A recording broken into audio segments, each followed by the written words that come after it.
Dear student, आज मैं आपके लिए अज्ञात मूल्य अथवा अज्ञात आवृत्तियों का निर्धारण कैसे होता है इसके बारे में आज हम अध्ययन करेंगे।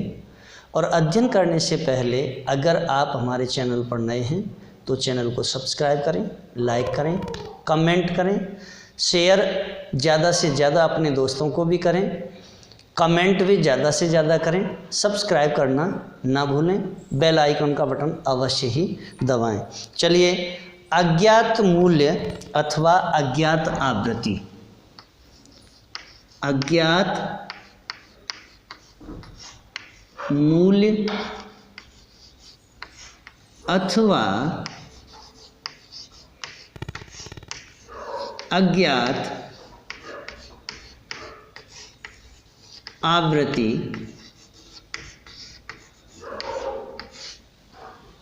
का निर्धारण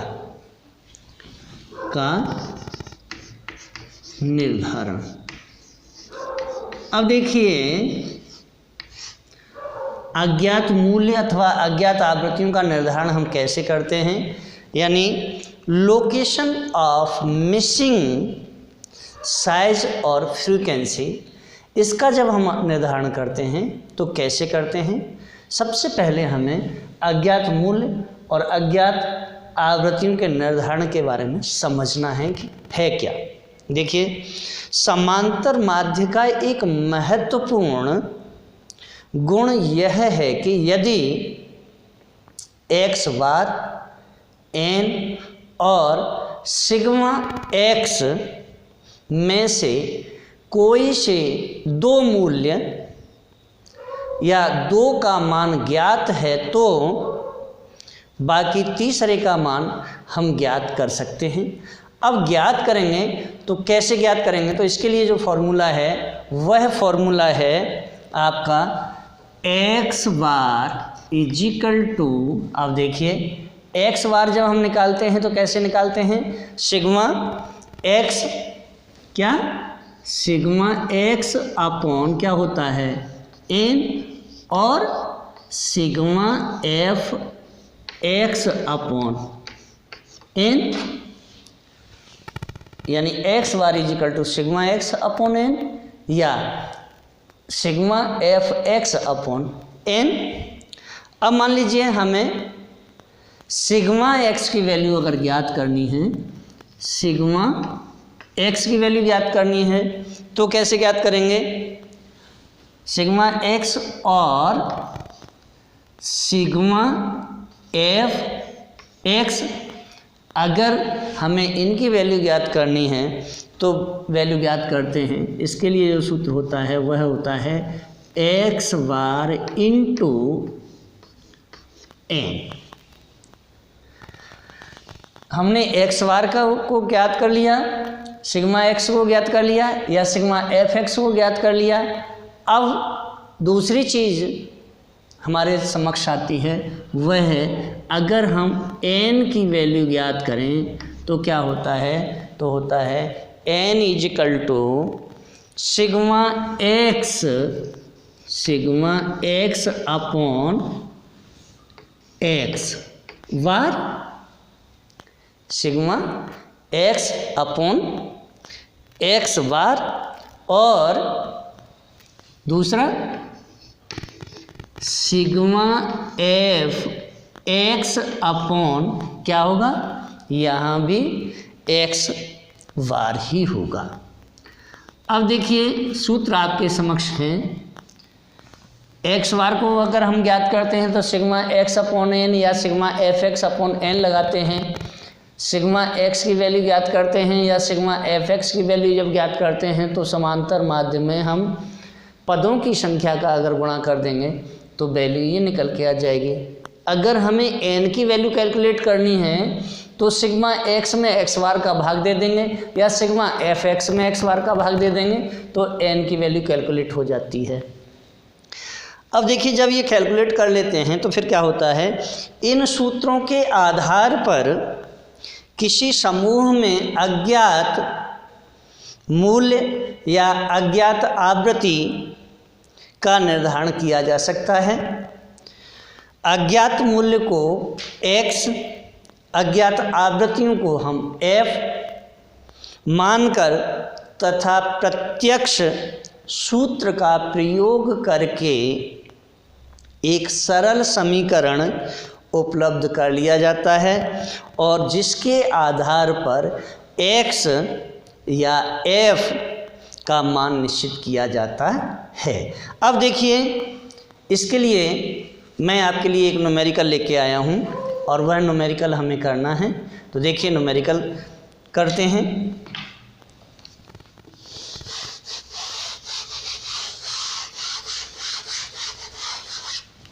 न्यूमेरिकल है, यानी जो न्यूमेरिकल मैं आपके लिए लेकर के आया हूँ, यह न्यूमेरिकल पिछले 3-4 साल में गोविंद गुरु ट्राइबल यूनिवर्सिटी में भी इस टाइप का क्वेश्चन पूछा गया है और आपके मोहनलाल सुखाड़िया यूनिवर्सिटी में इस टाइप का क्वेश्चन पूछा गया है, अजमेर यूनिवर्सिटी में भी, जयनारायण व्यास यूनिवर्सिटी जोधपुर में भी, राजस्थान यूनिवर्सिटी जयपुर में और आपका आगरा यूनिवर्सिटी आगरा में, मेरठ यूनिवर्सिटी मेरठ, बुंदेलखंड यूनिवर्सिटी बरेली और इस तरह से आपका दिल्ली यूनिवर्सिटी में इस टाइप के क्वेश्चन पूछे गए हैं, अलीगढ़ मुस्लिम यूनिवर्सिटी में इस टाइप के क्वेश्चन पूछे गए हैं, कानपुर यूनिवर्सिटी में भी पूछे गए हैं। इस तरह से ये जो क्वेश्चन हैं ये बहुत ही इम्पॉर्टेंट क्वेश्चन हैं और आप इस क्वेश्चन पर विशेष तौर से ध्यान रखें। तो देखिए,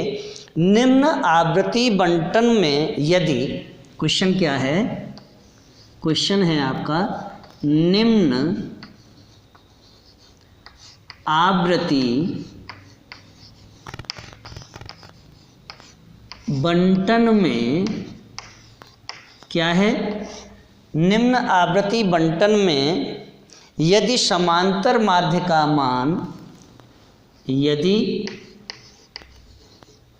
समांतर माध्य का मान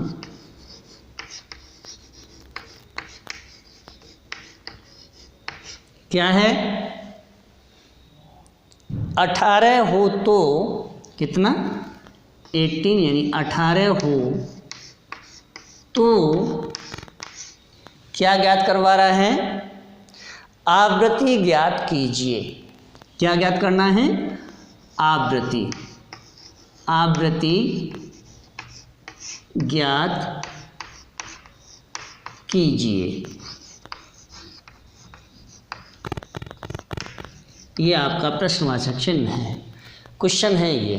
अब देखिए, उसने जो वैल्यू दी हैं वो क्या वैल्यू दी हैं, वर्ग अंतराल, जिसे हम क्लास इंटरवल यानी CI से प्रदर्शित करते हैं और वर्ग अंतराल है आपका 11 से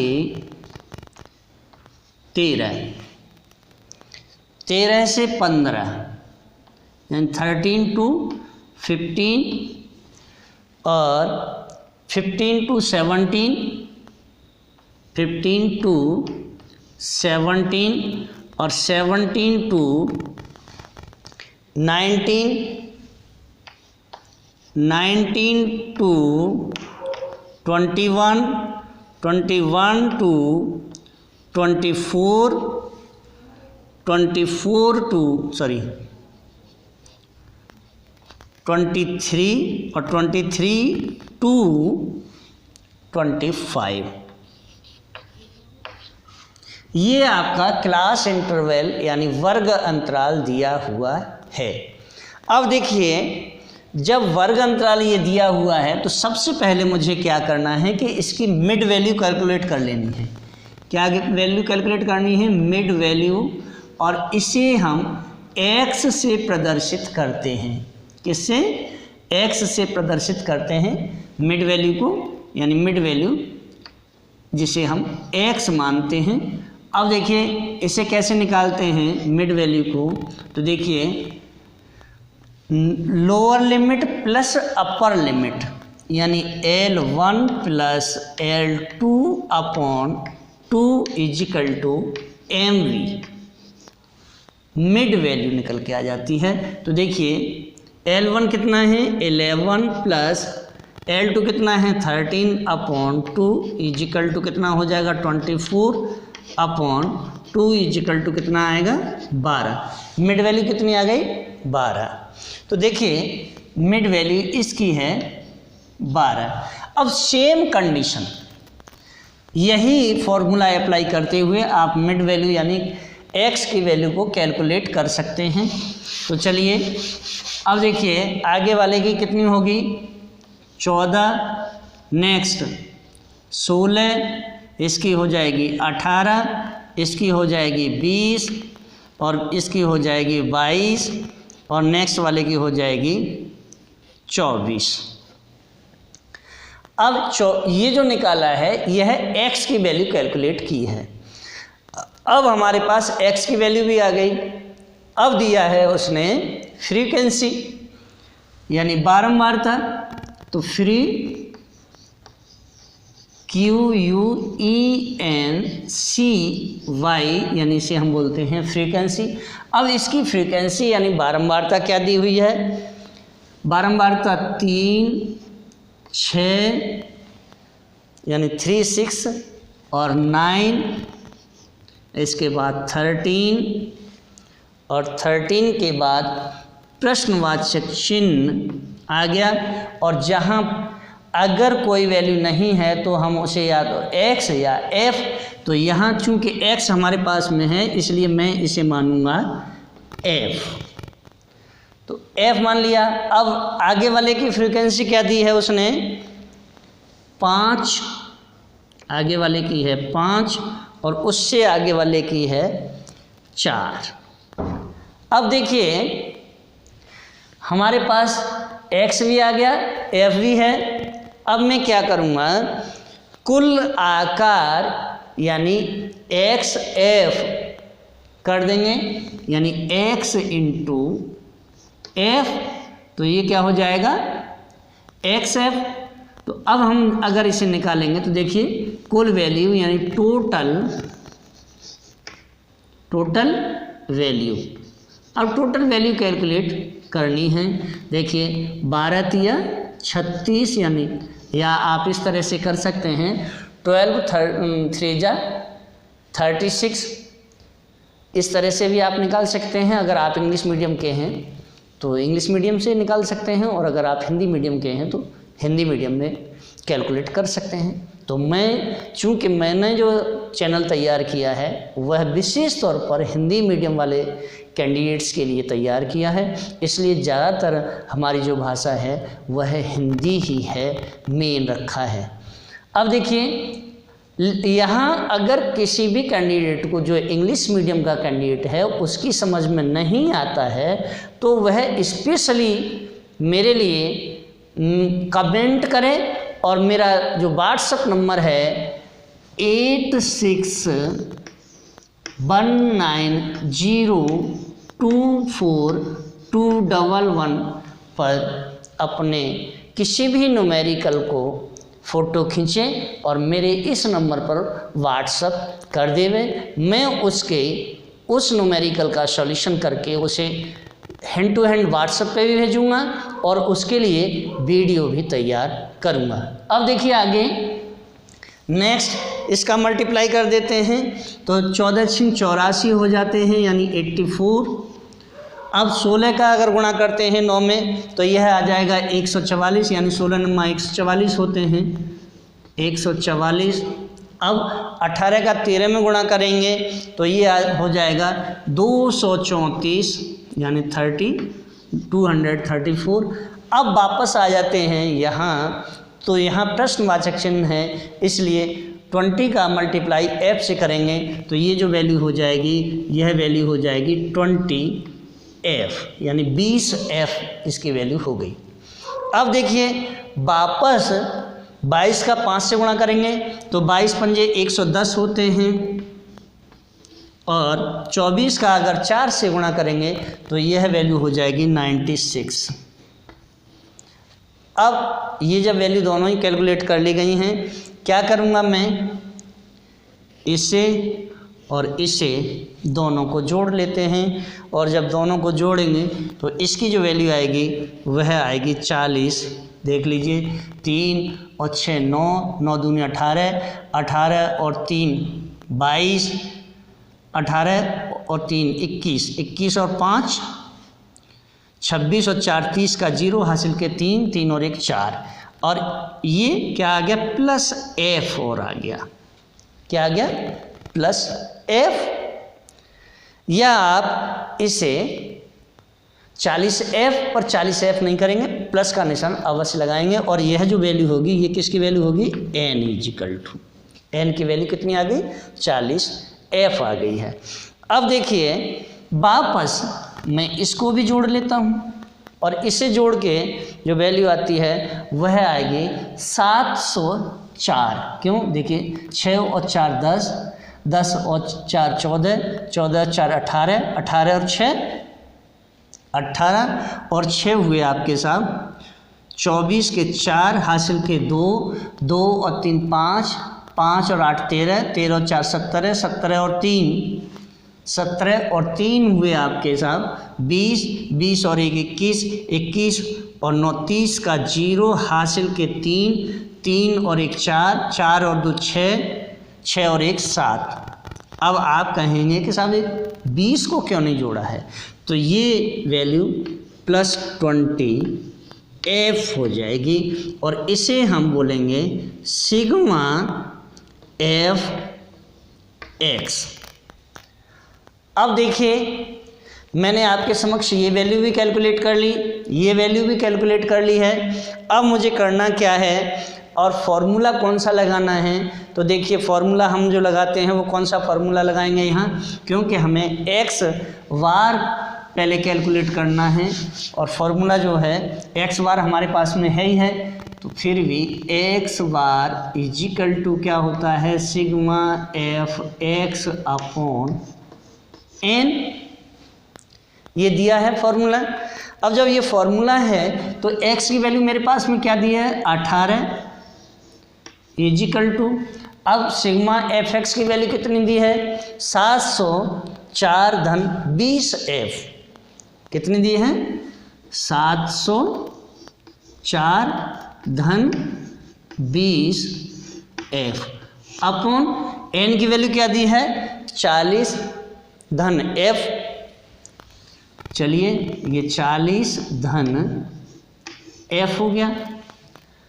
अब वापस क्या करना है मुझे, तो देखिए वापस जब हम करेंगे तो क्या करेंगे, अब हम इसे खोल लेते हैं, तो सबसे पहले लेते हैं 18 गुणा 40 धन f, एक तो न्यूमेरिकल एक इक्वेशन तो ये हो गई, और दूसरी इक्वेशन कौन सी हो जाएगी इजिकल टू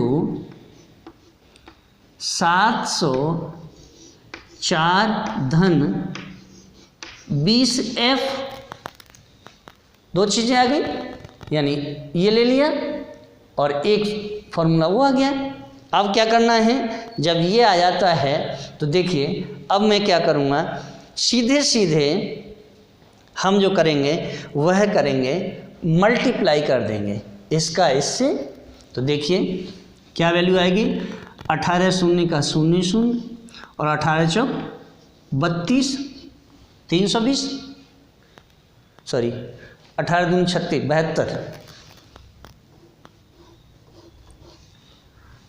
यानी 72, 720 वैल्यू इसकी आ जाएगी। अब 720 जब वैल्यू होगी तो फिर क्या होगा, चूंकि मैंने मल्टीप्लाई इससे किया प्लस अब मल्टीप्लाई किससे करना है 18f से, तो ये f हो गया, ये वैल्यू हो गई आपकी 720 धन 18f, 720 धन 18f। अब वापस क्या बचा मेरे पास में, वापस ये वैल्यू तो पहले से ही कैलकुलेट है, तो इस वैल्यू को मैं एज इट रख दूंगा, यानी इजिकल टू कितना है 704 धन 20f। अब क्या लेना है भाई, अब देखिए सीधे सीधे मुझे क्या करना है, वापस इसमें से इसे घटा दूंगा, चूंकि यह प्लस का है और जब इधर जाएगा तो क्या हो जाएगा, माइनस का हो जाएगा। तो क्या करेंगे हम, देखिए पहले यानी 18F और जब 18F को लेंगे माइनस, चूंकि ये वैल्यू इधर आ जाएगी तो माइनस की हो जाएगी, और ये हो गया 20F, एक 18F और एक 20F हो गया। अब वापस क्या हो गया, 704 ऋण 720, ये वैल्यू क्या है, इजिकल टू 704 ऋण, चूंकि ये वाली वैल्यू इधर पहुंच गई तो इसलिए माइनस की हो गई 720। अब आपकी समझ में यहाँ आ चुका होगा, माइनस कर लेंगे, माइनस करेंगे तो क्या आएगा, देखिए 18 में से अगर 20 को घटाएंगे तो -2F इजिकल टू क्या हो जाएगा, इसे घटाएंगे तो ये कौन सी वैल्यू आ जाएगी, माइनस यानी 16 हो गया। अब F की वैल्यू हमें कैलकुलेट करनी है, तो देखिए F इजिकल टू क्या हो जाएगा, -16/-2, माइनस से माइनस को काट दीजिए और इजिकल टू क्या आ जाएगा 8।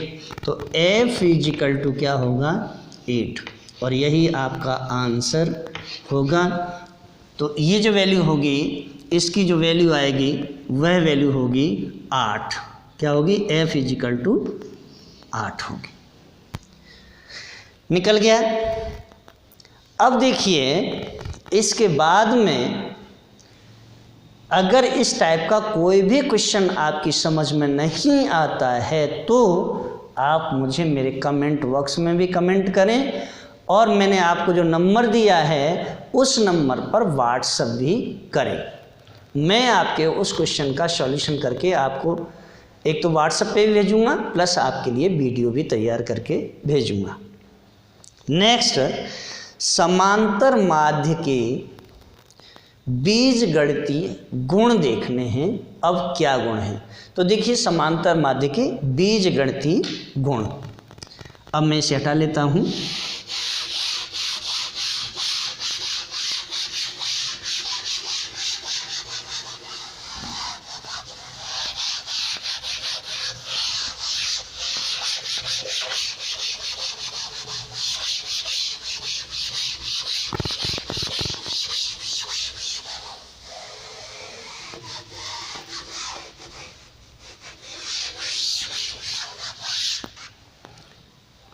समांतर माध्य के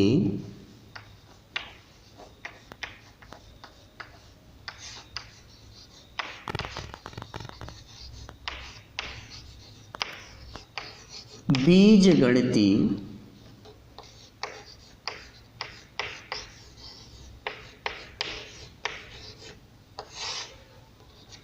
गुण। बीजगणितीय गुणों को देखना है क्या है। चलिए देखिए, सबसे पहले हमें समझना है कि समांतर माध्य के बीजगणितीय गुण होते क्या है। तो देखिए समांतर माध्य के बीजगणितीय जो गुण हैं, वह गुण जो पाए जाते हैं उनके कारण इसका अन्य सांख्यिकीय विधियों में काफ़ी प्रयोग होता है। अब देखिए कौन कौन सी विधियों में इसका प्रयोग होता है। तो देखिए सबसे पहले इसकी जो विधि आती है वह है समांतर माध्य से विभिन्न मूल्यों के विचलनों का बीजगणितीय जोड़ शून्य होता है। अर्थात क्या होता है, sigma D equal to sigma, पहला कौन सा है, पहला है समांतर माध्य से, समांतर माध्य से क्या, विभिन्न मूल्यों के विचलन, विभिन्न मूल्यों के विचलन, विचलन क्या है, या विचलनों का बीजगणितीय, विचलनों का बीजगणितीय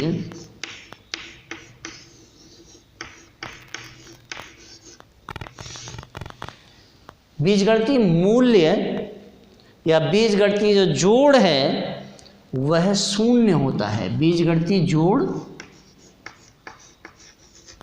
शून्य होता है। अर्थात क्या होता है? अर्थात sigma D equal to 0। Next, sigma D equal to 0 कब होता है? तो इसी गुण के आधार पर समांतर माध्य ज्ञात करने की हमने लघु रीति का प्रयोग किया जाता है। कौन सा? इसी रीति के आधार पर या इस रीति के गुण के आधार पर समांतर माध्य ज्ञात करने की जो लघु विधि है, यानी जिसे हम शॉर्टकट मेथड बोलते हैं, उसका प्रयोग किया जाता है। अब देखिए दूसरा इसमें आता है समांतर माध्य से विभिन्न, सेकंड क्या है? समांतर माध्य से विभिन्न,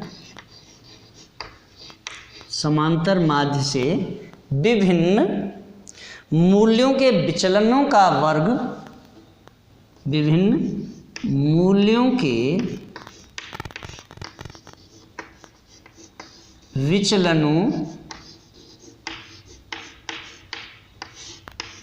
विचलनों का क्या? वर्ग या वर्गों का जोड़। विचलनों के वर्गों का जोड़ क्या होता है भाई? देखिए, जोड़ न्यूनतम होता है। क्या होता है? न्यूनतम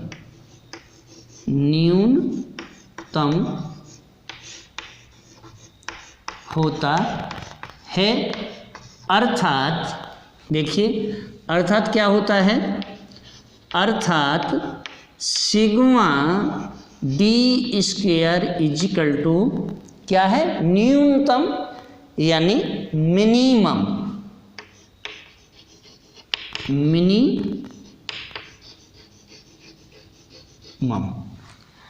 नेक्स्ट आता है इसमें तीसरा जो पॉइंट है, थर्ड, और वह है समांतर माध्य से विभिन्न क्या? समांतर माध्य से विभिन्न, लेकिन एक चीज और भी है कि जब हम समांतर माध्य से विभिन्न मूल्यों के विचलनों के वर्गों का जोड़ ज्ञात करते हैं तो वह न्यूनतम होता है। ये बात सही है, यानी sigma D square equal to minimum. लेकिन इस विधि का जो प्रयोग हम करते हैं वह कहाँ करते हैं? तो देखिए, इस विधि का या जो श्रेणी है किसी अन्य मूल्य, कौन सी? दूसरी वाली, इस श्रेणी के किसी अन्य मूल्य से निकाले गए विचलनों के जोड़ की तुलना में समांतर माध्य से लिए गए विचलनों के वर्गों का जो जोड़ है वह जोड़ कम होता है। कैसे कम होता है? तो देखिए, अभी इस चीज़ को और क्लियर किए देता हूँ मैं। इसे अभी थर्ड वाले को बाद में समझाएंगे, पहले सेकंड वाले को क्लियर कर देते हैं। उदाहरण के तौर पे हम देख लेते हैं क्या है। देखिए, श्रेणी के किसी अन्य मूल्य से निकाले गए विचलन वर्गों के जोड़ की तुलना में समांतर माध्य या समांतर माध्यों से लिए गए विचलनों के वर्गों का जोड़ कम होता है। उदाहरणार्थ कैसे? देखिए, उदाहरणार्थ देखें, 1, 2, और 6 का समांतर माध्य 3 है, का समांतर माध्य 3 है। भाई आप कहेंगे 1, 2 और 6 का समांतर माध्य 3 कैसे है? देखिए इसे भी मैं आपके समक्ष सिद्ध करूँगा, इसीलिए मैंने अभी थर्ड जो पॉइंट है उसे हटा दिया, सेकंड वाले को पहले आपके समक्ष क्लियर करूँगा एक एक पॉइंट को, फिर उसके बाद थर्ड पर पहुँचेंगे। पहले सेकंड वाले को क्लियर करना है। तो क्या कहा? 1, 2 और 6 का समांतर माध्य 3 है। तो कैसे है? देखिए, जिससे इन मूल्यों के जो विचलन हैं वह क्या होंगे? अब हमें विचलन निकालना हो तो -2, -1 और क्या हो जाएगा? +3। समांतर माध्य कितना है? 3। अगर विचलन निकालेंगे तो -2, -1 और +3। भाई अब आप ये भी देखेंगे ये कैसे वैल्यू आ गई, इसे भी सिद्ध करूँगा आपके समक्ष। अब इस विचलनों के वर्गों का जो जोड़ होगा वह जोड़ हो जाएगा। अब देखिए यहाँ विचलनों के वर्गों का जोड़ कितना है? 14 यानी 14 है। यदि माध्य के अतिरिक्त किसी अन्य मूल्य जैसे 1, 2, 6 यानी 1, 2, 6, 3.5 या 4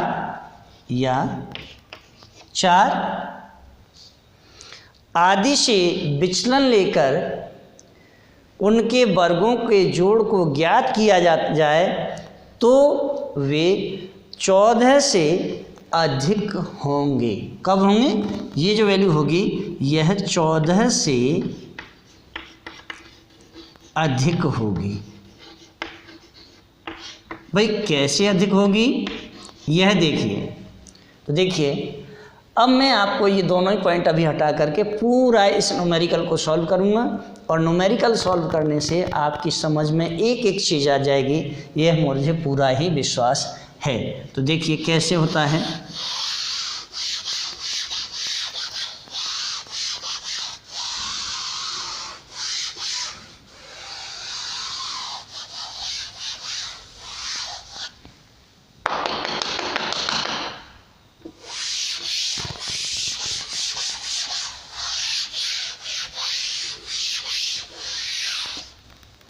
देखिए सबसे पहले लेते हैं हम पद, इसके बाद लेंगे विचलन। क्या? पद का विचलन। अब मैंने पद लिया यानी 1, 2 और 3, लेकिन 3 नहीं था, यहाँ 6 था। कितना था? 6। अब हम पद का विचलन निकालें तो किससे निकालेंगे? सबसे पहले चूंकि समांतर माध्य दिया था तो क्या है? x बार इजिकल टू क्या दिया था? 3 दिया था। विचलन हमें निकालना है। तो देखिए 1 में से अगर 3 को घटाऊंगा तो माइनस के 2 बचेंगे। 2 में से अगर 3 को घटाऊंगा तो माइनस का 1 आएगा। 6 में से अगर 3 को घटाऊंगा तो प्लस के 3 आएंगे। यही वैल्यू मैंने आपके सामने निकाली थी। यानी 1, 2, 6 में से अगर पद विचलन निकाले जाएंगे तो -2, -1, +3 आएगा। यही बताया। अब देखिए वापस क्या करें? इसका विचलनों का वर्ग कर दूं। अगर विचलनों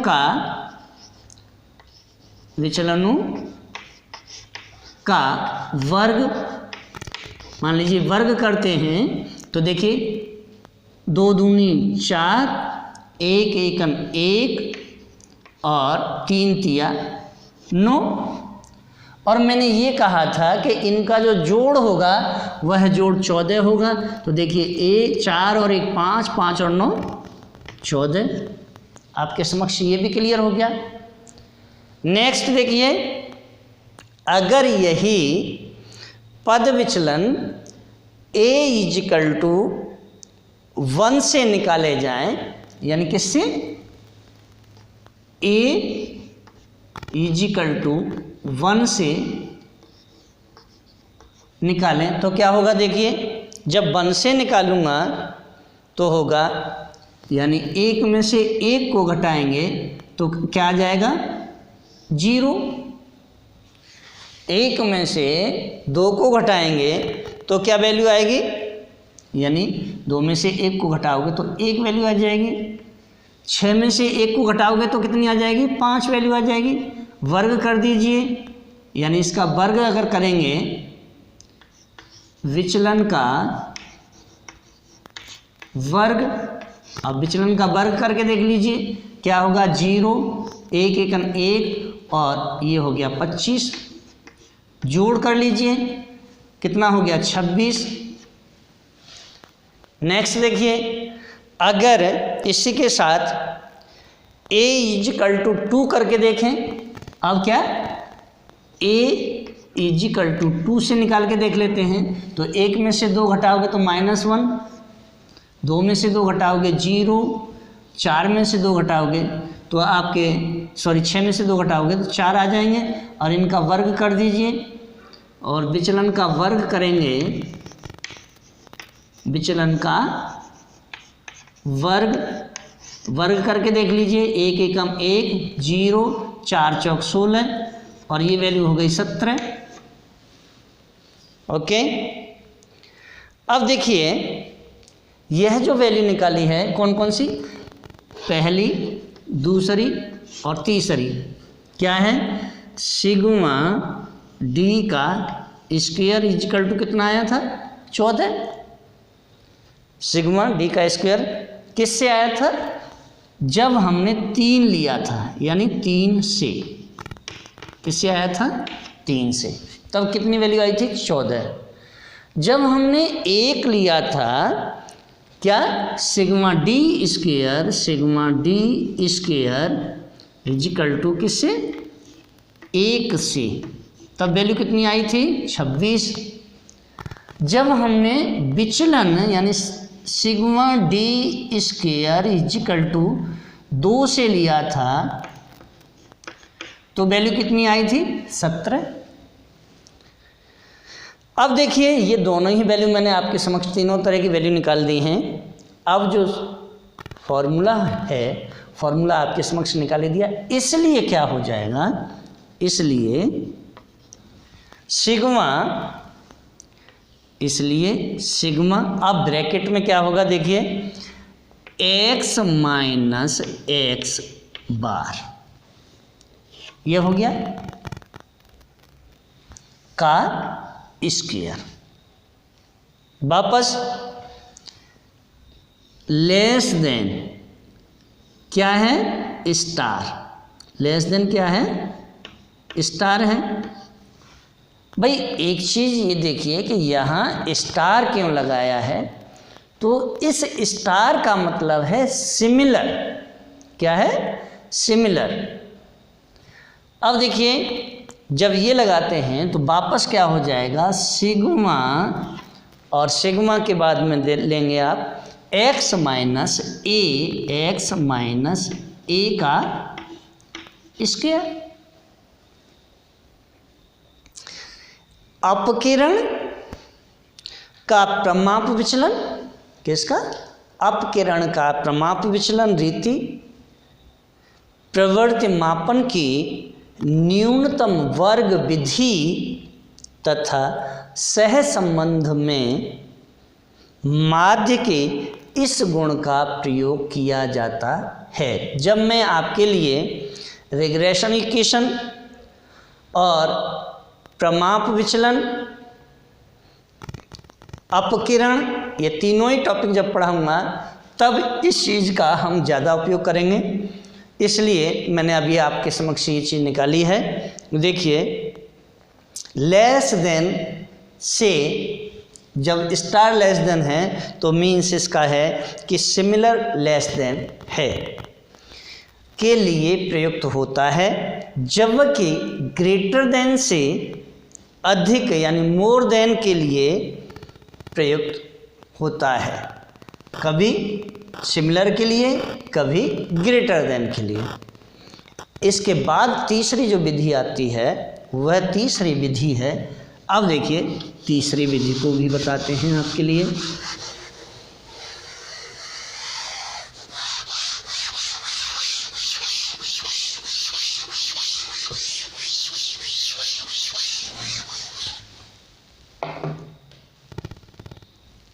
तीसरी विधि है अज्ञात मूल्य का निर्धारण। और अज्ञात मूल्य का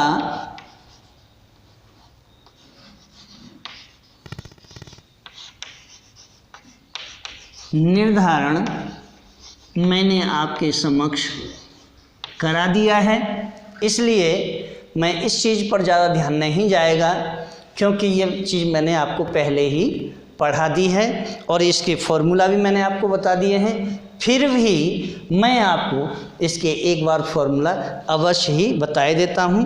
तो देखिए, जब अज्ञात मूल्यों का निर्धारण करते हैं तो क्या होता है, एक्स बार एन व सिग्मा एक्स में से कोई दो माप अगर हमें ज्ञात हैं तो तीसरे का मूल्य हम ज्ञात कर लेते हैं। और उसके लिए जो फॉर्मूला हैं वो मैंने अभी आपके समक्ष लिखे, फिर भी चाहो तो एक बार मैं लिख देता हूँ। यानी X bar is equal to sigma x upon N, और क्या हो जाता है, sigma F x upon N.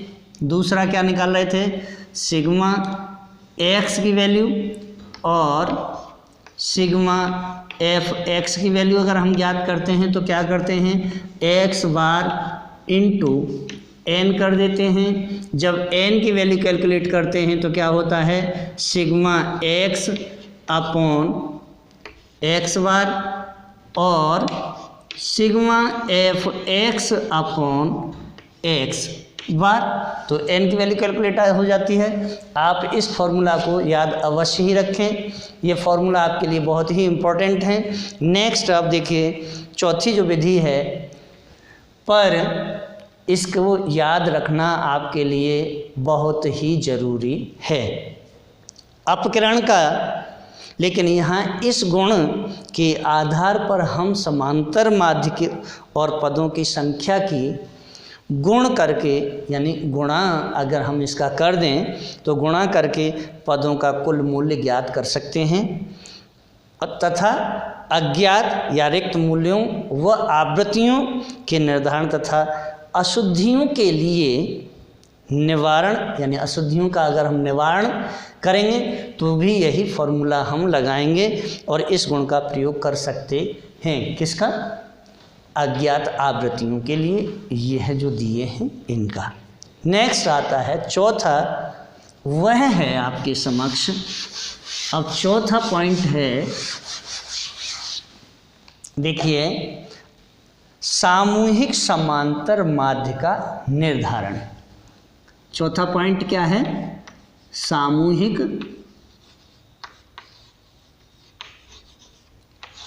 समांतर माध्य का निर्धारण। सामूहिक समांतर माध्य के निर्धारण के लिए हम क्या करते हैं, अब देखिए, सामूहिक समांतर माध्य का निर्धारण। सामूहिक समांतर माध्य के निर्धारण के लिए यदि समूह के दो या अधिक भागों के समांतर माध्य तथा उनके पदों की संख्या ज्ञात हो तो सामूहिक समांतर माध्य ज्ञात किया जा सकता है। कैसे ज्ञात किया जा सकता है, तो इसके लिए जो सूत्र है वह सूत्र है एक्स बार 1 2 या 3 डॉट डॉट जो भी हैं इजिकल टू, लेकिन मैं यहाँ दो के लिए ही ज्ञात करूं पहले, तो X bar equal to 1 2 equal to क्या हो जाएगा, x bar 1 n1 plus x bar 2 n2 upon n1 plus n2। मान लीजिए अगर और ज़्यादा हैं तो देखिए X bar 1 2 3 4 5 dot dot n यानी 1 2 3 4 5 n इजिकल टू क्या हो जाएगा, x bar 1 n1 plus x bar 2 n2 plus x bar 3 n3 plus x bar 4 n4 plus x bar 5 n5 plus dot dot plus x bar n upon क्या हो जाएगा, देखिए n1 plus n2 plus n3 plus n4 plus n5 plus dot dot plus n यह सूत्र लगेगा। अब देखिए इस टाइप का, लेकिन इसके साथ ही पांचवा जो पॉइंट आता है वह पॉइंट है आपका किसी नियतांक द्वारा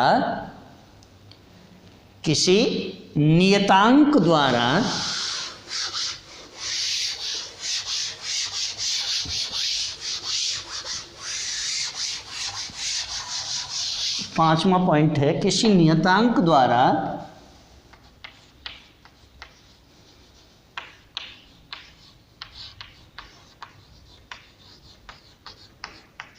नियतांक यानी कांस्टेंट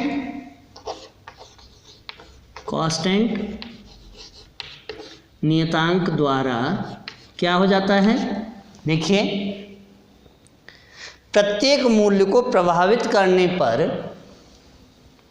प्रत्येक मूल्य को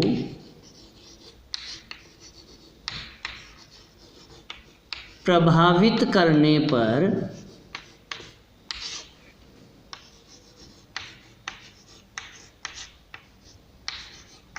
क्या होगा, प्रत्येक मूल्य को प्रभावित करने पर माध्य भी उसी प्रकार प्रभावित होता है। क्या होता है, माध्य भी उसी प्रकार प्रभावित होता है।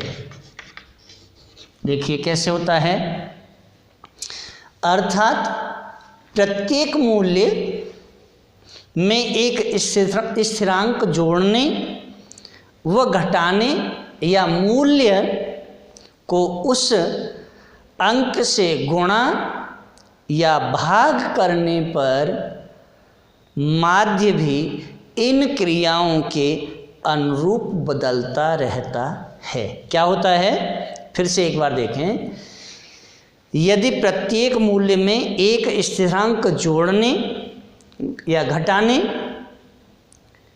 अथवा उसमें उस अंक में गुणा करने से या भाग देने से इन क्रियाओं के अनुरूप क्या होता है, माध्य भी इन क्रियाओं के अनुरूप बदलता रहता है। कैसे बदलता रहता है, तो देखिए मूल्यों पर गणितीय क्रियाएं देखते हैं। सबसे पहले देखिए मूल्यों पर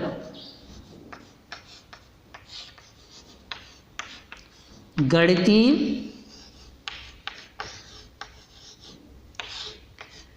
क्रियाएं। क्या है? देखिए, इसके बाद आता है आपका नियतांक। क्या होता है? नियतांक। और नियतांक के बाद आता है आपका माध्य पर प्रभाव। किस पर? माध्य पर प्रभाव। देखते हैं कैसे कैसे क्या क्या प्रभाव पड़ते हैं। तो देखिए, सबसे पहले x1 प्लस यानी first x1 plus c1, x2 plus c2, x3 plus c3 dot dot xn c plus cn या xn plus c, xn plus c। अब नियतांक जो होगा वह नियतांक हो जाएगा प्लस c। माध्य पर इसका जो प्रभाव पड़ेगा वह होगा x बार प्लस c, x बार प्लस c हो जाएगा। नेक्स्ट देखते हैं सेकंड पॉइंट। अब देखिए, घटा के देख लेते हैं, यानी x1 minus c1, x2 minus c2, x3 minus c3 dot dot xn minus c। तो ये जो नियतांक होगा वह माइनस c का हो जाएगा और ये जो वैल्यू होगी वह x बार माइनस c हो जाएगी। आगे देखें, थर्ड इक्वेशन में एक बार मैंने माइनस कर दिया, एक बार प्लस कर दिया, अब एक बार मल्टीप्लाई करके देखते हैं। मान लीजिए x1 into c1, x2 into c2, x3 into c3 dot dot xn into c। तो ये जो वैल्यू हो जाएगी वह होगी c और यहाँ जो वैल्यू होगी वह होगी x बार इंटू c की। माध्य पर जो प्रभाव पड़ रहा है आप देख रहे हैं, पहले प्लस फिर माइनस फिर मल्टीप्लाई हो गया। अब डिवाइड करके देख लेते हैं। तो देखिए, डिवाइड करेंगे तो क्या होगा, x1 divide by c1, x2 divide by c2, x3 divide by c3 dot dot xn divide by c और ये होगा डिवाइड बाई यानी भागित c। और ये जो माध्य पर प्रभाव पड़ेगा वह प्रभाव पड़ेगा x bar divide by c का। समझ में आ गया होगा आपके में। अब देखिए, मैं आपके समक्ष इसका एक क्वेश्चन करता हूँ, एक इक्वेशन करेंगे सॉल्व, आपकी समझ में अच्छी तरीक़ा से आ जाएगा। मान लीजिए एक कंपनी के सभी कर्मचारी जिनको दिया गया वेतन यानी औसत वार्षिक वेतन 5,000 रुपये है। कितना? 5,000 रुपये था। पुरुषों और महिलाओं कर्मचारियों का औसत वार्षिक वेतन यानी पुरुषों का 5200 रुपये और महिलाओं का 4200 रुपये था। कंपनी के कर्मचारियों में पुरुषों और स्त्रियों का प्रतिशत ज्ञात करना है। क्या ज्ञात करना है? पहले प्रतिशत ज्ञात करना है। देखिए,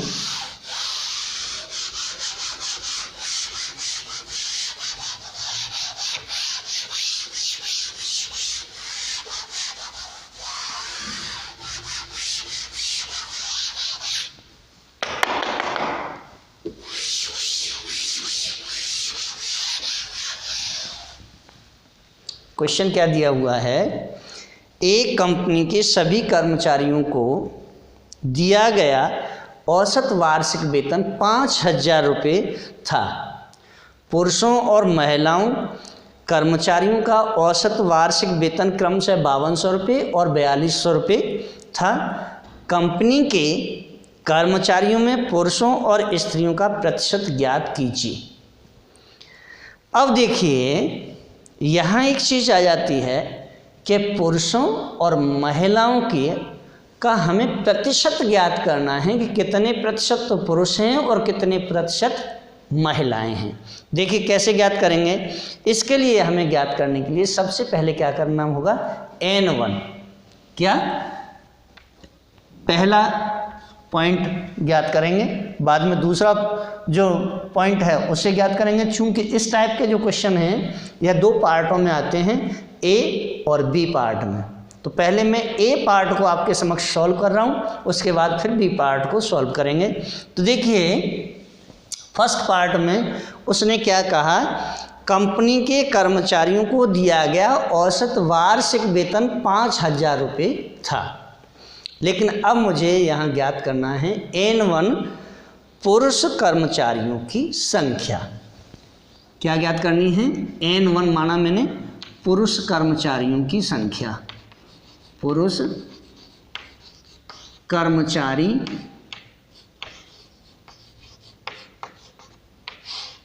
की संख्या।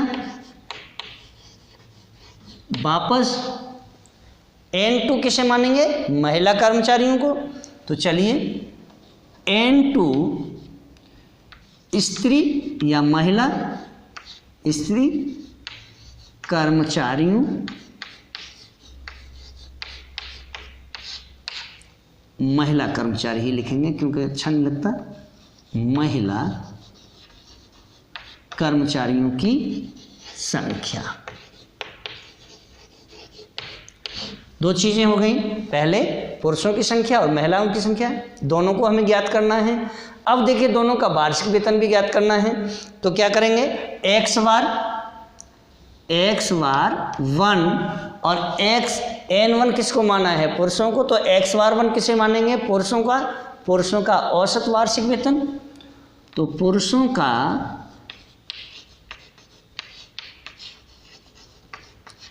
औसत वार्षिक वेतन। ओके, और अब वापस देखते हैं महिलाओं का। तो x बार 2 इजिकल टू क्या हो जाएगा, महिलाओं का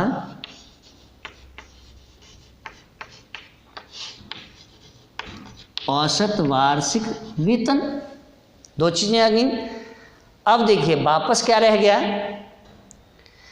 x1 x2 हमारे पास है क्या, यानी x1 है और x2 है। दो चीज़ें आ गई। जब ये दोनों ही चीज़ें आ गई तो सभी श्रमिकों के सामूहिक औसत वेतन के लिए प्रयुक्त होगा क्या, x क्या होगा भाई आपके x1 और 2, यानी दोनों के लिए जोड़ करना है। अब हमें निकालना क्या है, तो देखिए निकालना है x बार 1 2 और x बार 1 2 जब हम निकालते हैं तो इजिकल टू क्या होता है, x बार 1 N1 प्लस x बार 2 N2 upon N1 plus N2। यही सूत्र लगाएंगे ना। तो निकाल लीजिए, इसकी वैल्यू कितनी दी है, 5,000 रुपये।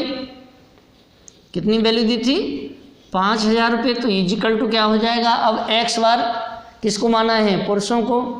तो पुरुषों का वेतन कितना था, 5200 रुपये, मीन्स 5200 और N1 प्लस महिलाओं का कितना है 42, यानी 4200 N2 upon N1 plus N2। ये वैल्यू आ गई समझ में आपके। अब वापस जब हम इसे सॉल्व करेंगे तो क्या हो जाएगा भाई, देखिए 5000 ब्रैकेट में क्या करना है, मल्टीप्लाई करना है किसका, n1 प्लस n2 को, फिर इजिकल टू क्या हो जाएगा 5200 क्या है n1 प्लस 4200 n2। यहाँ तक समझ में आ गया होगा। अब जब ये है तो इसके बाद में क्या करेंगे, हम इसका इससे मल्टीप्लाई कर देंगे, यानी 5000 n1 और 5000 n2 निकाल लीजिए। तो 5000 and 5000 n1 plus 5000 n2 is equal to वापस क्या हो जाएगा 5200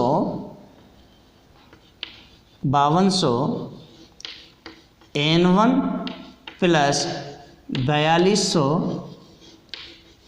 n2। अब देखिए अंतर आपको निकाल लेना है।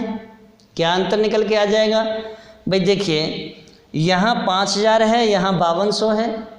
5000 में से अगर 5200 को घटाओगे तो माइनस के 200 आ जाएंगे, यही होगा ना। तो देखिए माइनस 200 n1। अब क्या रह गया, यहाँ 5000 है, यहाँ 4200 है। अब 4200 में से अगर 5000 को घटाया जाएगा, चूँकि ये प्लस का है और इधर से ये जाएगा तो माइनस का हो जाएगा, तो 4200 में से 5000 को अगर घटाएंगे तो ये वैल्यू हो जाएगी माइनस 800 किसकी, n2 की। अब देख लीजिए 200 का अगर मैं 800 में भाग दूंगा, माइनस से माइनस कैंसिल हो जाएगा, और इसमें अगर भाग देते हैं तो ये वैल्यू क्या आ जाएगी 4, क्या आ जाएगी 4/1 हो जाएगी। यानी 200 का 800 में भाग देते हैं आप, मैं आपके समक्ष एक बार करके ही दिखा देता हूँ, क्योंकि कहीं ऐसा ना हो कि आप बाद में, यानी 800/200 भाग दे दिया, 4 बार चला गया और ये 1 हो गया, तो 4/1 यही रहा ना, तो मैंने इसीलिए 4/1 लिखा। तो इजिकल टू क्या हो जाएगा आपका, यानी देखिए इजिकल टू जो n1 होगा, इसलिए क्या होगा, इसलिए n1 इजिकल टू 4n2 और n2 किसके लिए माना, महिलाओं के लिए। तो अब देखिए वापस क्या हो जाएगा, n1/n2 इजिकल टू 4/1, ये निकल के क्या आ गया अनुपात। अतः देखिए, अतः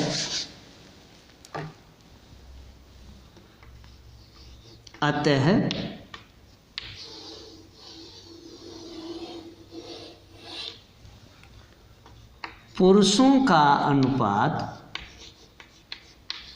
पुरुषों का जो अनुपात है, पुरुष तथा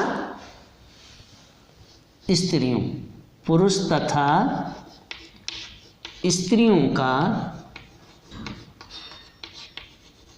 अनुपात क्या हो जाएगा 4:1। जब ये 4:1 है तो उनका प्रतिशत क्या होगा, तो उनका प्रतिशत निकाल लेते हैं। तो उनका प्रतिशत निकालिए भाई, और प्रतिशत क्या होगा, देखिए प्रतिशत जो होगा वह होगा 100 गुणा 4/5 हो जाएगा, यानी 100 गुणा 4/5 काट दीजिए, ये 20 और ये हो गया 80 महिलाएं। क्या हो गया? 80 महिलाएं हो गई। वापस निकाल लीजिए पुरुषों के लिए, और पुरुषों के लिए जो होगा वो क्या होगा? देखिए पुरुषों के लिए होगा 100 गुणा 1/5, 100 गुणा 1/5, और इससे इसे काट दीजिए 20 इजिकल टू 20 पुरुष। ओके, अब आपके समक्ष 80 महिलाएं और 20 पुरुष होंगे। वैकल्पिक रीति से भी हम इसे एक बार निकाल के देख लेते हैं। और वैकल्पिक रीति से क्या आता है, चलिए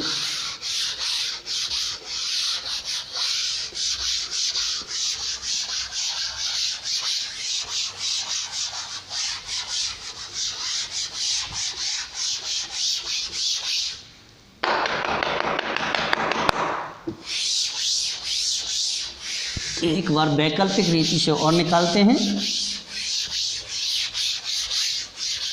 देखिए वैकल्पिक रीति से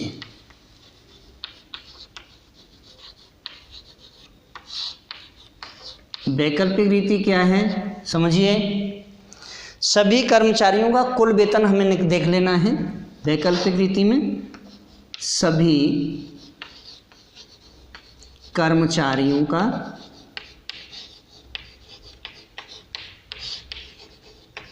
कुल वेतन, और कुल वेतन क्या है भाई? देखिए कुल वेतन कितना आया? बराबर 5000।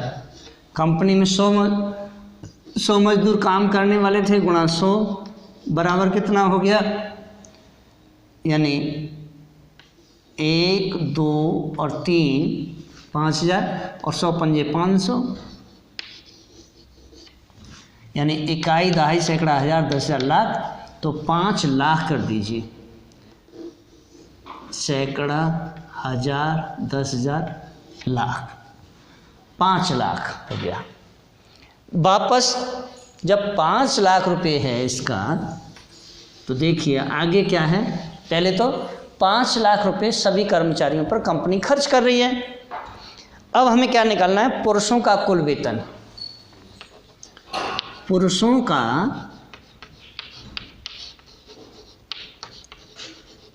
कुल वेतन।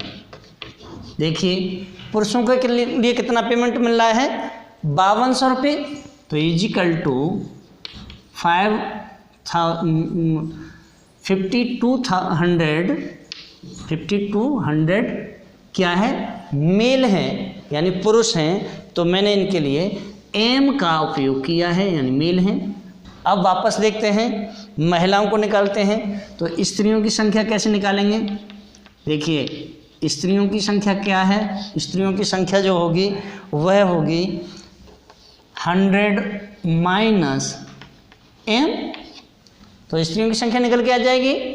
और जब ये है तो इनका जो कुल वेतन होगा वह कुल वेतन क्या होगा? देखिए कुल वेतन इजिकल टू क्या होता है? 4200 गुणा 100 ऋण एम। भाई खोल लीजिए इसे। जब खोलेंगे तो देखिए कुल वेतन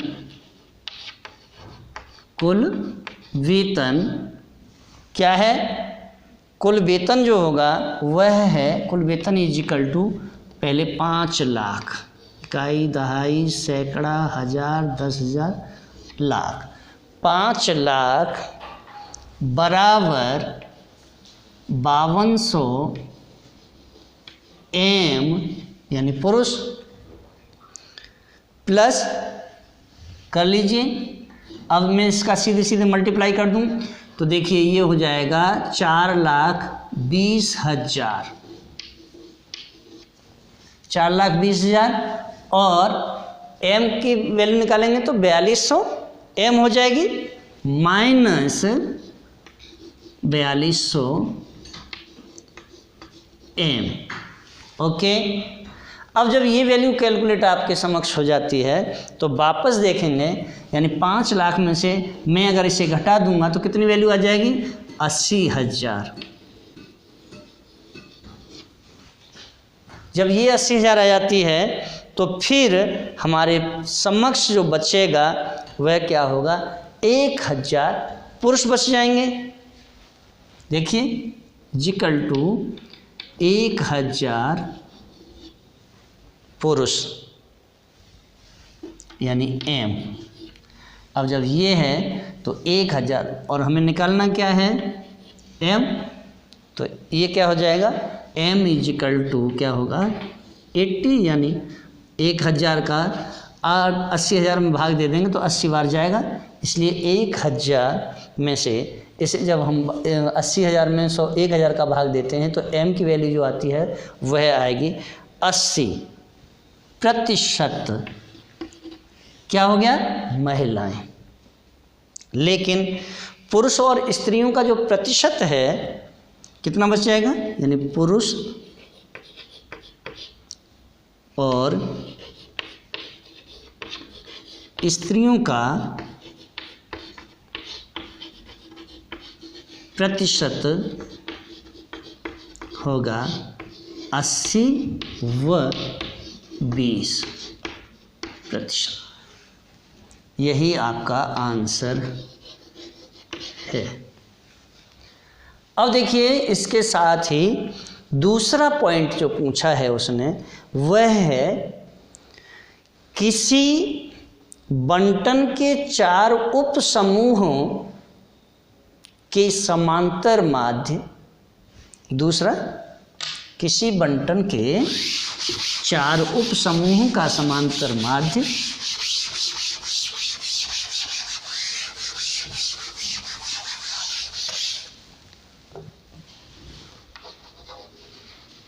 किसी बंटन के उपसमूहों का समांतर माध्य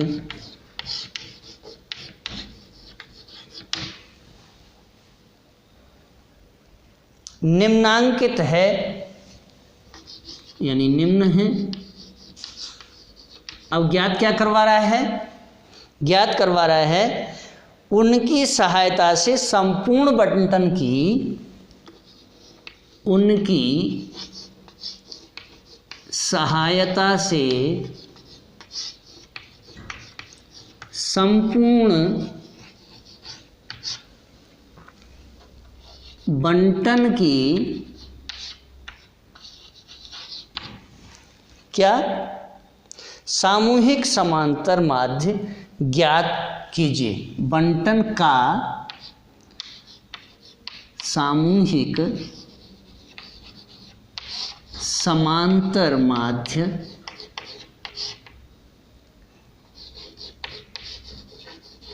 ज्ञात कीजिए। कैसे ज्ञात करना है भाई? देखो क्या दिया है उसने? उसने दिया है उपसमूह। उप समूह में क्या क्या दिया है? यानी A B C और D। वापस उसने दिया है व्यक्तियों की संख्या, व्यक्तियों की संख्या। और व्यक्तियों की संख्या जो होती है उसे हम क्या मानते हैं? n। तो मैंने यही n1 मान लिया और n1 की जो वैल्यू है वह दी है उसने 100। वापस औसत मजदूरी, औसत दैनिक मजदूरी, और औसत दैनिक मजदूरी को हम क्या मानते हैं? यानी समांतर माध्य क्या बोलते हैं? x बार। तो x बार 1 इजिकल टू क्या? मजदूरी क्या है उसकी? मजदूरी दी उसने 70 रुपये। बी में दिया उसने n2 इजिकल टू, मैंने डायरेक्ट ही मान लिए हैं। अगर वापस मैं लिखने के बाद में फिर आपके समक्ष करूँगा, टाइम ज़्यादा खर्च होगा। तो n2 की वैल्यू दी है उसने 50 और x बार 2 की वैल्यू उसने दी है आपके लिए 61 रुपये। नेक्स्ट n3 और n3 की वैल्यू दी है उसने 120 और x बार 3 की वैल्यू दी है, x बार 3 इक्वल टू क्या है 80.5, 80.5। वापस n4 की वैल्यू दी है उसने 30 और x बार 4 की वैल्यू दी है उसने 83 यानी 83। निकालना क्या है हमें, x बार 1 2 3 4, तो ये निकाल लीजिए क्या होता है, x बार 1 n1 प्लस x बार 2 n2 प्लस x बार 3 n3 प्लस x बार 4 n4 अपॉन क्या हो जाएगा, n1 plus n2 plus n3 plus n4। कर लीजिए, सारे वैल्यू रख लीजिए, आपके समक्ष सारी वैल्यू हैं। तो देखिए x बार 1 2 3 4 क्या वैल्यू होगी, देखिए x बार की वैल्यू क्या है 70, तो 70 गुणा 100 प्लस वापस n2 की वैल्यू क्या है, देखिए x बार 2 की वैल्यू है 61 इंटू 50 प्लस, अब देखिए x3 की वैल्यू कितनी है 80.5, 80.5 गुणा कितना 120 प्लस आगे देखिए x4 की वैल्यू कितनी है 83 गुणा 30 बटे, कर लीजिए कितना कितना रखना है, देखिए 100 धन 50 धन 120 धन 30 रख लीजिए भाई। देखिए क्या वैल्यू आएगी 7000 धन, अब 61 का सीधे सीधे 50 में मल्टीप्लाई करेंगे तो ये जो वैल्यू होगी यह वैल्यू होगी आपकी, यानी 61 का अगर 50 में सीधे सीधे अप्लाई करते हैं तो यह वैल्यू आ जाती है 3050। तो 3050 धन, अब देखिए 80.5 का 120 में गुणा करते हैं, यह वैल्यू आएगी 9660 रुपये, 9660 रुपये धन 83 का 30 में गुणा करते हैं तो ये जो वैल्यू होगी यह वैल्यू होगी 2490। कितनी होगी 2490 बटे 100 धन 50 धन 120 धन 30 बराबर, ये जो वैल्यू होगी यह होगी 22,200 और ये जो वैल्यू होगी यह वैल्यू होगी 300 और भाग दे दीजिए इसमें 22,200 में 300 का, तो ये जो भाग जाएगा यह भाग जाएगा 74 बार। कितने बार 74 और ये वैल्यू निकल के आ गई आपकी 74। तो संपूर्ण बंटन का सामूहिक औसत यानी संपूर्ण बंटन का सामूहिक औसत इजिकल टू क्या हो जाएगा 74 और यही आपका आंसर होगा। नेक्स्ट देखिए, एक छोटा सा पॉइंट और रह गया है और उसे भी क्लियर कर लेते हैं, फिर कल आपके लिए और नया कुछ लेके आएंगे।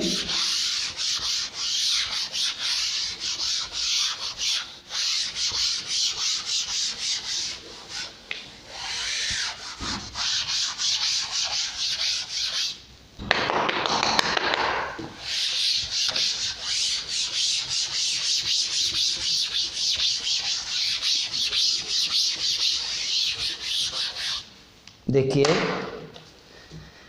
दो श्रेणियों, यानी छठा जो पॉइंट है यह है दो श्रेणियों के तत्संबंधी मूल्यों के, दो श्रेणियां हैं उनके तत्संबंधी मूल्यों के सभी जोड़े व अंतरों का समांतर माध्य दोनों श्रेणियों के समांतर माध्यों के योग या अंतर के बराबर होता है। कैसे होता है ये भी समझ लीजिए। इसे मैं निम्न सारणी से स्पष्ट करते हैं। कैसे, देखिए सारणी दी हुई है मेरे समक्ष, वह सारणी है यानी आ बा और आ प्लस बा और आ माइनस बा, ये समझ रहे हैं। अब देखिए एक ही, यानी आप इसे A B, A plus B और ए माइनस बी भी कर सकते हैं, यानी A B, A plus B और ए माइनस बी। चाहें तो आप इस तरह से भी कर सकते हैं, मैंने दोनों ही लिख दिए। अब देखिए इसकी जो वैल्यू दी है यानी 49, बी की वैल्यू दी है उसने 7। भाई अगर हम ए और बी दोनों को जोड़ देंगे यानी 49 और 7 को जोड़ देंगे तो यह जो वैल्यू होगी यह कितनी वैल्यू होगी, 9 और 7 16 के 6 हासिल का 1, 1 और 4 5 यानी 56 हो गई। अब वापस माइनस करके देख लेते हैं तो 49 में से 7 को माइनस कर देंगे तो वैल्यू कितनी आ जाएगी, 42 आ जाएगी। ठीक है, फिर देखें वैल्यू दी है इसकी 53 और 53 में से माइनस कर उसने आगे b की जो वैल्यू है वह वैल्यू दी है 12 और जब 12 वैल्यू दी है तो इन दोनों को जोड़ देंगे तो जोड़ने के बाद क्या हो जाएगा, 2 और 3 5 और 1 और 5 6 65 हो गया। अब माइनस कर देंगे तो 1 और 4 41 हो गया। आगे देखिए आगे उसने दिया है 56 यानी 56 और b की वैल्यू दी है उसने 25। वापस अगर a और b को दोनों को जोड़ देते हैं 5 और 6 और 5 11 का 1 हासिल का 1 3 और 5 8 81 हो गए। अगर घटा दूं तो घटाते हैं तो देखिए 6 में से 5 गए 1 बचा और 5 में से 2 गए 3 बचे। आगे देखें आगे दिया है आपका 58 और 58 b की वैल्यू कितनी दी है उसने 41, b की वैल्यू यहाँ दे दी 41। अब दोनों को जोड़ लेते हैं तो 1 और 8 9 और 4 और 5 9। घटा के देख लेते हैं तो 8 में से 1 गया 7 बचे और 5 में से 1 गया 5 में से 4 गए 1 बचा 17 हो गए। आगे देखिए आगे उसने वैल्यू दी 59 और b की वैल्यू दी उसने 65। दोनों को जोड़ लेते हैं, दोनों को अगर जोड़ेंगे तो ये वैल्यू जो हो जाएगी यानी 5 और 9 14 के 4 हासिल का 1 7 और 5 12 124 हो गए। घटा दीजिए 9 में से 5 गए 4 बचे और 5 में से 1 गया तो ये जो वैल्यू हो गई यह माइनस की यानी 5 ये माइनस के बचेंगे आपके 6, माइनस के कितने बच जाएंगे यानी ये 59 और ये 65, 59 में से 65 को घटाएंगे तो माइनस के 6 वैल्यू हो जाएगी। अब देखिए इनको जोड़ के देख लेते हैं क्या क्या वैल्यू आ रही है।